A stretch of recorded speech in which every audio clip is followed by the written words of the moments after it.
في 6 أبريل 2007 وبعد يوم عمل طويل ومرهق، أريانا هافينغتون واللي كانت بتدير وقتها الموقع الشهير ذا هافينغتون بوست أغمى عليها ووقعت في مكتبها. وهي بتقع راسها اتخبط في المكتب الخشب وكسرت عظمة خدها، وفاقت بعدها بفترة وهي غرقانة في دمها. راحت المستشفى بعد ما فاقت مباشرة وخضعت لسلسلة فحوصات طبية، رنين، تحاليل، رسم قلب، لكنهم ما لقوش عندها أي إشارة لأي مرض عضوي، غير طبعا الجرح اللي في وشها. وسبب اللي حصل لها على بساطته كان شيء خطير جدا: ارهاق ذهني مزمن وعدم الحصول على فترات راحه كافيه. النهارده هنتكلم عن اسلوب الحياه البطيء، ومع ان معظمنا اتبرمج ان الانشغال المستمر معناه النجاح وهو اللي بيخليك كفء وليك اهميه وشأن، وان الراحه في الجنه باذن الله، واقعنا النهارده بيفاجئنا بان اسلوب الحياه البطيء مش موضه ولا رفاهيه، ده احتياج نفسي وجسدي لاي حد عايز يتجنب الانهاك والتوتر المستمر. طبعا ده مش معناه انك تسيب حياتك وتروح تعيش في كهف الغابة او انك تتنصل من مسؤولياتك. الفكرة كلها انك تلاقي التيمبو جوستو، او زي ما بنقول بالعربي رتم الحياة المناسب ليك انت، وساعتها هتكتشف ان تبطيء وتيرة حياتك مش بيقلل انجازك ولا حاجة، بالعكس، ده بيخليك تركز اكتر وتنجز الحاجات اللي فعلا مهمة وليها تأثير حقيقي. في الفيديو ده هتعرف بالظبط يعني ايه تعيش ببطء، وليه وتيرة الحياة السريعة بتدمرك حرفيا، وانت مروح هتاخد في ايدك دليل عملي متفصل يخليك تبدأ تظبط رتم حياتك من النهاردة. لو حبيت اسند ظهرك واديني انتباه 5. العيش البطيء هو أسلوب حياة بيركز على الجودة مش الكمية، بيشجعك إنك تاخد وقتك وتستمتع بالحياة بدل ما تجري فيها كأنك خيل في سبق. الموضوع ممكن يبقى بسيط، زي إنك تصحى قبل ميعادك بنص ساعة علشان ما تدخلش في سباق خسران مع الوقت، أو إنك تركز في مهمة واحدة بدل المالتي تاسكينج، أو حتى تستمتع بفنجان شاي أو قهوة بدل ما تربعه بسرعة وإنت بتشيك على الإيميلات أو بتسكرول على السوشيال. الرأسمالية صنعت لنا هاسل كلتشر، أو دوامة بتخليك دايما حاسس انك لازم تشتغل 24 ساعة عشان بس تثبت انك تستحق الحياة. فبيجي اسلوب الحياة البطيء كبديل مجدي، بيحط صحتك وراحتك قبل اي اشادة من المجتمع حواليك انك شاطر وجدع وبرافو عليك يا حبيبي. ببساطة، اسلوب العيش البطيء هو انك تسترجع حقك في انك تعيش بوتيرة حياة تحترم انك انسان مش آلة. انا عارف ان كلام يبدو مثالي وتطبيقه ممكن يكون صعب شوية، بس انا هثبت لك عكس كده. خلينا في الاول نفهم ليه التحول ده مهم جدا لصحتك. على المستوى النفسي، زي ما قلنا ان الرأسمالية فرضت علينا وتيرة حياة سريعة بشكل مرعب، قطر وماشي ومحطاته هي التوتر والقلق والارهاق النفسي على التوالي. وعلى المستوى الجسدي، اسلوب الحياة المتسارع ده بيولد مشاكل صحية حقيقية زي الصداع المستمر، اضطرابات النوم، ومشاكل الهضم والإرهاق المزمن، وجسمك مش بيكون عنده الوقت الكافي إنه يرتاح ولا يصلح نفسه زي ما هو مفروض. وديك شفت بنفسك اللي حصل لأريانا نتيجة أسلوب الحياة ده. التنطيط المستمر بين المهام المختلفة بيخل بتوازن المخ، خصوصا ديفولت مود نتورك أو شبكة الوضع الافتراضي، واللي بتشتغل وقت الراحة والتأمل وبتساعدنا على ربط المعلومات وتكوين الذكريات. ودي حاجة مهمة جدا لكل العمليات العقلية التانية. لما نعيش بإيقاع أبطأ بقى، بنسمح للعقل ياخد فترات تعافي أكبر، وده مش بس بيغذي الإبداع، لكن كمان بيدعم صحة القشرة الجبهية الأمامية والمسؤولة عن التركيز واتخاذ القرارات. ودلوقتي خليني أوضح لك شوية مفاهيم غلط ممكن تكون عائق وهمي قدامك عشان تجرب تعيش بأسلوب الحياة البطيء. الحقيقة الأولى: أسلوب الحياة البطيء مش كسل وأنتخة، ولكنه بيسمح لك إنك تدي لكل حاجة حقها تركيز وجودة، بدل الجري ورا الأرقام والإنجازات الوهمية. ومنك لله بدويده. الحقيقة التانية إن الراحة في أسلوب العيش البطيء مش تضييع وقت، ده شحن لطاقتك الذهنية علشان مساهمتك في الشغل والحياة تكون مستمرة ومستدامة. الحقيقة التالتة: أسلوب الحياة البطيء مش انسحاب من الحياة الاجتماعية، مش عزلة ولا هروب من المسؤوليات، بالعكس، دي محاولة عملية للانغماس في الحياة والاستمتاع بكل تفاصيلها. اوعدنا يا رب. وكمان في فرق مهم لازم نفهمه بين أسلوب الحياة البطيء والإنتاجية البطيئة. أسلوب الحياة البطيء فلسفة حياة شاملة بتلمس كل جوانب يومك من أول ما تصحى لحد ما تنام.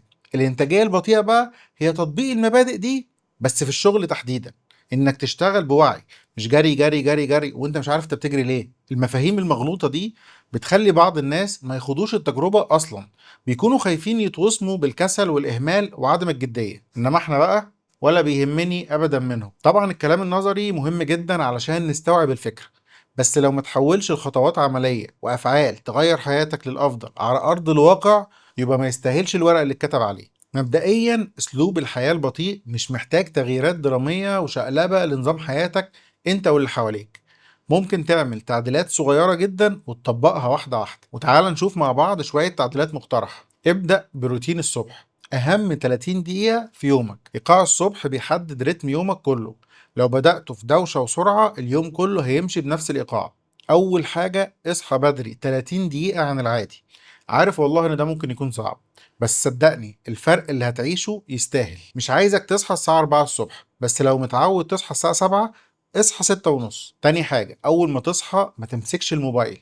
دي أسوأ حاجة ممكن تعملها. الموبايل مكانه على الشاحن في أوضة تانية. اعمل تمرين تنفس عميق. مش محتاج تقعد في وضعية اللوتس ولا تلبس ليجنج ولا أي حاجة.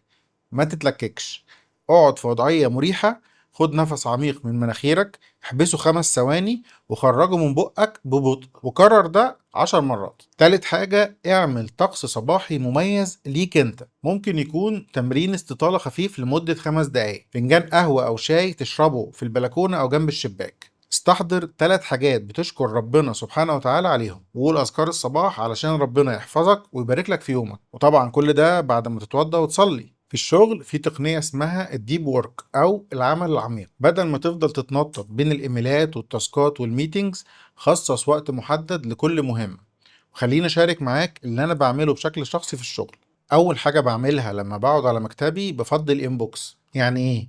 يعني بعمل سكان لكل الإيميلات اللي وصلتني بعد ما قفلت الكمبيوتر امبارح. الإيميلات اللي مش مهمة بالنسبة لي بعمل لها أنريد وبسيبها، والإيميلات اللي الرد عليها مش بياخد أكتر من دقيقتين برد عليها فورا. وباقي الإيميلات اللي محتاجة تجميع معلومات أو تفكير بوزعها على البوكسات بتاعتها.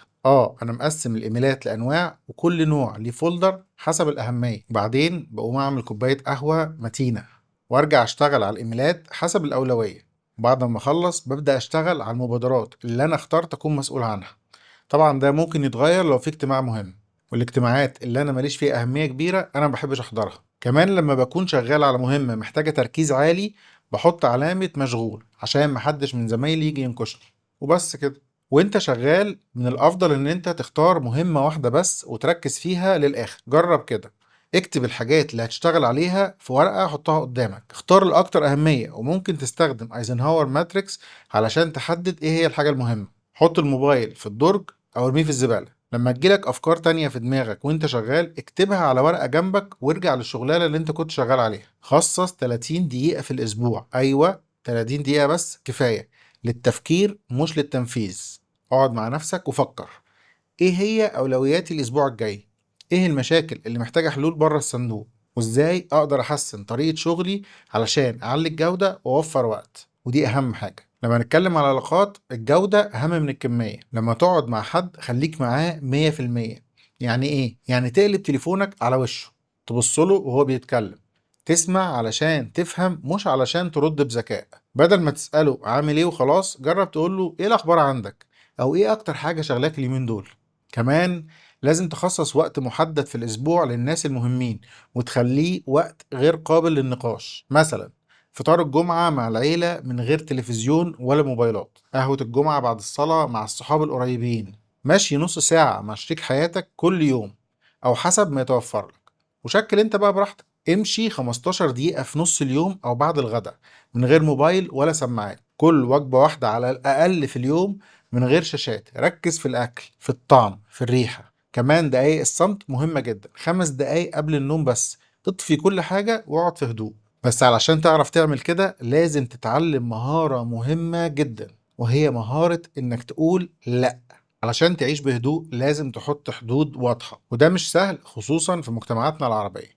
بس تعال نشوف ازاي ممكن نعمل كده. أول حاجة، تقول لأ للمشتريات العشوائية والاستهلاك بدون داعي. مش عارف أنا مين اللي كتب الكلام ده، الموضوع مش بس توفير فلوس، ده كمان توفير طاقة ذهنية ومساحة في حياتك. وتعال شارك معاك شوية نصايح من دكتور محمد عمر، استشاري الطب النفسي في المستشفى الأهلي. أول حاجة، مشترياتك كلها تدفع كاش، انسى الفيزا، انسى الكارت. تاني حاجة، لو في حاجة حاسس ان انت محتاجها فعلا، انزل من غير فلوس وروح اتفرج عليها وشوف كل امكانياتها وقلب فيها لحد ما تزهق، وارجع من غير ما تشتريها واستنى يوم او يومين. ولو لسه حاسس انك فعلا محتاجها، روح اشتريها وادفع الفلوس كاش. طبعا هنا انا بتكلم عن الحاجات المكلفة اللي ممكن تدفع فيها مبلغ كبير وبعدها تحس ان ما كانش ليها داعي. قول لا للالتزامات الاجتماعية اللي ملهاش معنى. اصعب لا ممكن تقولها بس ضرورية عشان تحمي وقتك وطاقتك، زي شكرا على العزومة بس للأسف مش هقدر أجي، أو الفترة دي مضغوط شوية بس إن شاء الله نتقابل قريب. كمان مش هقدر ألتزم معاك بميعاد دلوقتي بس لو الوضع اتغير هكلمك على طول. المهم ما تبررش كتير، كل ما بررت أكتر كل ما الناس هتحاول تقنعك أكتر. قول لأ للمالتي تاسكينج، أكبر كذبة في عصرنا الحديث. الأبحاث أثبتت إن المالتي تاسكينج بيقلل الإنتاجية ب 40%. 40%. والبديل، رتب شغلك حسب الأولوية، ركز في حاجة واحدة وكملها للآخر، لما تخلص روح للي بعديها. فجأة هتلاقي نفسك شغال أسرع وأحسن والتوتر هيقل. قول لأ للإشعارات المستمرة لأنها حرفيا بتدمر مخك. كل نوتيفيكيشن بيطلعك من حالة تركيز بياخد منك حوالي 23 دقيقة علشان ترجع لكامل تركيزك تاني. والحل بسيط، اقفل كل الإشعارات ما عدا المهم جدا زي مكالمات الطوارئ. خصص وقت محدد تشيك فيه على الإيميلات والسوشيال. ممكن كمان تعمل فون فري زون في البيت أو أماكن ممنوع تستخدم فيها التليفون زي أوضة النوم أو أوضة السفرة. عايز تعرف أنا بعمل إيه بشكل شخصي؟ هقولك. أنا تليفوني سايلنت من 5 سنين، وكمان كل النوتيفيكيشنز اوف. قول لا لربط قيمتك بالانشغال. مجتمعنا خلانا نحس ان قيمتنا بتساوي مستوى انشغالنا. مشغول جدا بقت وسام شرف، جاتكوا القرف. لازم تغير البرمجة دي. الراحة مش كسل، ده استثمار في صحتك وانتاجيتك. قيمتك مش في كم الحاجات اللي بتعملها لكن في القيمة اللي بتضيفها وبتأثيرك الفعلي في محيطك. الفراغ مش عيب، ده وقت الإبداع والتأمل والنمو. ودلوقتي تعال نشوف شوية نتائج ممكن تعيشها لما تبطأ وتيرة حياتك. لما بتبطأ بيحصل حاجات عجيبة، كأنك كنت بتتفرج على فيلم بسرعة 2x ودلوقتي رجعته للسرعة الطبيعية. فجأة هتحس نفسك عايش في عالم مختلف. صوت العصافير اللي كان بيزعجك لما تصحى بدري هتحس انهم بيلاغوك وبيصبحوا عليك. هتاخد بالك من ريحة العيش الطازة من الفرن اللي على اول الشارع، ومن ابتسامة البواب اللي ما بتشوفهاش غير اول الشهر. دي التفاصيل اللي بتخلي الحياة ليها طعم. دي الذكريات اللي هتفتكرها بعد سنين، ما عدا ابتسامة البواب طبعا. لما تكون متواجد بجد مع الناس هتلاحظ لما صاحبك يكون متضايق من غير حتى ما يقول. هتفهم رسائل المدام المدفونة على عمق 15 متر بين السطور. صدقني الحياة هتبقى أسهل، والنتيجة علاقات حقيقية مش مجرد معارف. ناس تقدر تعتمد عليهم وقت الشدة مش بس وقت الفرفشة. كمان العقل اللي بيحرق على الفاضي ما عندوش مساحة للإبداع، لكن لما تديله راحة الأفكار الأصلية تبدأ تظهر. في الدش، قبل النوم، وانت بتتمشى. مشاكل قديمة هتلاقي لها حلول بتجيلك فجأة كده. هتلاقي كونكشنز بين حاجات ما كنتش قادر تربط بينهم قبل كده. هتكتشف مواهب جواك كانت مدفونة تحت حجج أنا مشغول، أنا وقتي مش ملكي. السلام الداخلي، ودي أجمل حاجة هتحصل لك. القلق من المستقبل هيقل، الندم على الماضي هيبدأ يختفي. هتعيش في اللحظة الحالية أكتر، هتبدأ تعيش إحساس عميق بالرضا والاكتفاء. مش هتبقى سعيد طول الوقت لأن ده مش واقعي، لكن هتبقى متصالح مع نفسك حتى في الأوقات الصعبة. الحياة مليانة سحر منتشر في كل وقت وفي كل مكان، بس إحنا مش قادرين نشوفه من كتر السرعة. بعد الحادثة المؤلمة اللي حصلت لها، أريانا هافينغتون سألت نفسها سؤال مهم جدا: هل النجاح بيتقاس بالفلوس والسلطة وبس؟ والإجابة كانت إن المقاييس التقليدية للنجاح زي الفلوس والنفوذ بتؤدي للانهيار بشكل أو بآخر، وإننا محتاجين مقياس ثالث للنجاح زي الويل بينج أو الرفاهية والعلاقات الإنسانية. أريانا بدأت التغيير بجدول نوم صارم من 7 ل 8 ساعات كل ليلة، وبعدت تليفونها بكل ما يحمله من مشتتات عنها أكتر وأكتر. وبعدها انطلقت ومحدش قدر يوقفها. كملت في قيادة هافينغتون بوست، لكن بدأت تكتب وتتكلم أكتر عن النوم والصحة النفسية. في 2014 أصدرت كتاب ثرايف، قدمت من خلاله مفهوم ثيرد ماتريك للنجاح، وركزت بشكل أساسي على الويل بينج أو الرفاهية قبل الثروة والإنجاز. وفي 2016 نشر الكتاب The Sleep Revolution، واللي بقى مرجع عالمي لأهمية النوم كعامل أساسي للإنتاجية والصحة العامة. في أغسطس 2016 استقالت من رئاسة هافينغتون بوست علشان تأسس ثرايف جلوبال، ودي شركة تكنولوجية بتركز على تغيير سلوك المؤسسات لمكافحة ظاهرة الاحتراق الوظيفي. شركتها تعاونت مع شركات كبيرة زي اكسنتشر واير بي ان بي علشان تطبق برامج رفاهية الموظفين. هافينغتون بقت رائدة فكرية في مجال الصحة الرقمية وإدارة الطاقة البشرية بدل إدارة الوقت. أسلوب الحياة البطيء مش طرف للناس الفاضية ولا موضة شوية وهتروح، ده احتياج حقيقي في عصر بيحاول يسرقنا من نفسنا لمصلحة ماكينة الرأسمالية. الخيار دلوقتي في إيدك، تفضل في السباق اللي ملوش نهاية وملوش لازمة، تفضل تجري لحد ما يجي يومك وتمشي، أو تاخد قرار واعي إنك تعيش بطريقة مختلفة، طريقة تحترم إنسانيتك، تحافظ على صحتك، وتخليك تعيش بجد، مش بس عباس مرة من هنا. خطوتك الأولى بسيطة جدا، بكرة الصبح اصحى نص ساعة بدري واعمل روتينك الصباحي، وواحدة واحدة دخل بقية النصايح في يومك. وافتكر دايما، نفسك المستقبلية مش هتشكرك على الإيميلات اللولبية اللي انت بعتها، ولا على الميتينجز اللي حضرتها وعلمت فيها على الأخصام، لكن هتشكرك على اللحظات اللي عشتها واستمتعت بيها، هتشكرك على العلاقات الحقيقية اللي بجد. السؤال دلوقتي مش هل تقدر تعيش حياتك بوتيرة أبطأ ولا لأ، السؤال الحقيقي هل هتقدر تستحمل ما تعيش بشكل أبطأ؟ الحياة أقصر من أن نتجاوزها عدوا. تحياتي لكل تحدوا الأمر الواقع وصنعوا واقعهم الخاص. انتوا أجمد ناس. سلامات.